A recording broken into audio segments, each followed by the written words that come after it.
સૌ કોઈએ જંગલી જલેબી તો ખાધી જ હોય છે, જે સ્વાદમાં ખૂબ જ સ્વાદિષ્ટ હોય છે. પરંતુ શું તમે ક્યારેય જંગલી જલેબી ખાધી છે અથવા તેના વિશે સાંભળ્યું છે? કેમ કે તે મોંમાં મુકતા જ પીગળી જાય છે. જો તમે પણ તેનું સેવન નથી કર્યું તો ચોક્કસથી ટેસ્ટ કરજો. અને ગામડામાં ઉછરેલા અને ગામડામાં રહેતા દરેક લોકોએ આ ફળ તો જાતે ઉતારીને જ ખાધેલા હોય છે.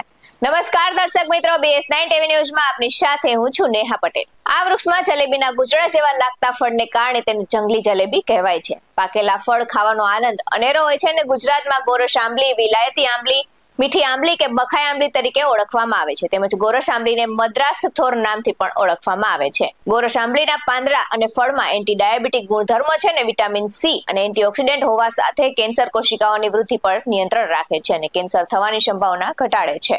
તો વિટામિન સી અને B1 જેવા પોષક તત્વો શરીરના રોગ પ્રતિકારક શક્તિમાં વધારો કરે છે, જે શરીરને રોગ અને ઇન્ફેક્શનથી બચાવવામાં મદદ કરે છે. ગોરસ આંબલી બેડ કોલેસ્ટ્રોલ ઘટાડે છે અને ગુડ કોલેસ્ટ્રોલ વધારવામાં મદદ કરે છે, જે હાર્ટના આરોગ્ય માટે ઉત્તમ છે. આથી હાર્ટની બીમારીઓ જેમ કે હાર્ટ એટેક અને સ્ટ્રોકનો ખતરો ઘટે છે. તેમજ દાંત મજબૂત બનાવવા માટે પણ તે ઉપયોગી છે, કેમ કે તેમાં કેલ્શિયમ અને લોહ તત્વ રહેલા છે.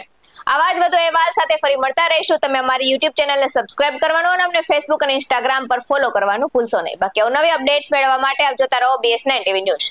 અહીં આપવામાં આવેલી જાણકારી વિવિધ આયુર્વેદના નિષ્ણાંતોના જણાવ્યા પર આધારિત છે. BS9 ટીવી ન્યૂઝ આવી કોઈ પુષ્ટિ નથી કરતું. નમસ્કાર.